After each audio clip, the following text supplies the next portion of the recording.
Hey, here's a question, and I'm going to put this on the live part of the show because I want it to be out there that I asked this question. There are websites, even on our side of the fence, that all they are is content scrapers. They take stories from other publications, copy the content, create a new blog post on their site, paste the entire content. Sometimes they will include a link back to the original. Other times they will just say that this was written by Bob at blog.com, but they'll write it but it'll be published on their blog under their masthead, and they're doing it so that they can then publish 100 posts per day, and they become a highly trafficked website.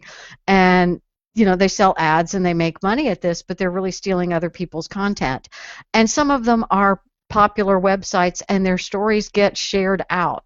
What do we do about that? I mean, what is a responsible conservative who wants the conservative press to become popular and well-read? What's the right kind of way to deal with that kind of stuff?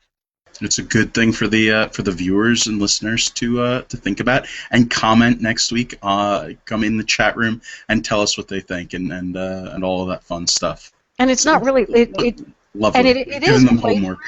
Yeah, it is plagiarism. Well, I have a question about that. Is it theft. truly It's plagiarism, or is it just like, say, the AP will publish an article and all the other news articles or all the other news sites will actually republish it under their header, just putting that it's an AP story? So they are authorized to do so, and they pay for that. Okay. The AP licenses in syndication. Like, we are syndicated on Vigilant Liberty Radio. We have given him permission to rebroadcast this show.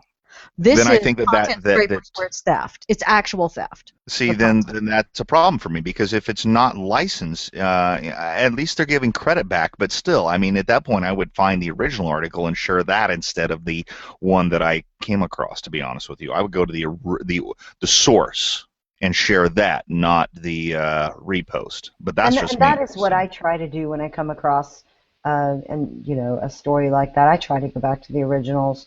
I want to give the credit and the traffic to the people who originally put it up. Because it's traffic theft is really what they're doing. And sometimes you can find the original if there is no link back, and you're allowed to copy and excerpt a certain percentage of somebody else's stuff to talk about it, make a transformative work and that kind of thing. But taking an entire article by someone else and republishing it, even if you do link to the original, to me, it's theft. And sometimes you can find it by Google searching for a sentence out of the paragraph or whatever. But there are some fairly popular conservative sites, and that's what they are. And that just breaks my heart, because that's not a conservative value to me at all. That's just, and I don't know, it may be wrong for me to claim that honesty and integrity are conservative values. They're my values. I suppose they're honest liberals. I guess I would have to say, I would like to also put this out there, that I don't mind somebody like, say, and I'm going to use him because he's popular, Drudge. But Drudge is really just a site full of links. So he actually links you to the original article as opposed to copying it and saying, hey, this is on my blog. And so I appreciate the fact that he actually sends me to the original source. So if you had, say, a conservative website that was linking the same way that Drudge did, I wouldn't have a problem with that, because it essentially takes you to the source of the article.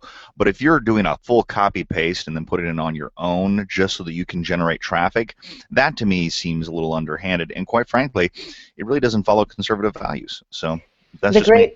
The great way to do it, I think, is the Instapundit Glenn Reynolds way.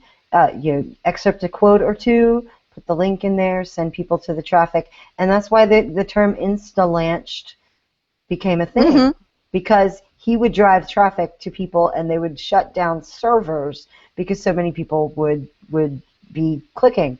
That is what you want, someone who's going to pass the credit where credit's due and give people the traffic that they do indeed deserve. And that's shared prosperity and shared good fortune, and that's generosity of spirit to me. When it's like, hey, here's this cool thing I discovered, you should go support this person who wrote this cool thing, at least to me.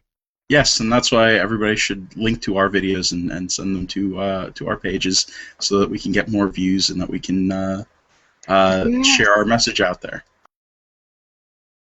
It would really help if they would take a lesson from Justin Amash, say, and put their reasoning out there. If they're going to try to defend a vote, it's a really easy thing to do. You're going to take hits on it. No one's going to be happy with it. Do it anyway.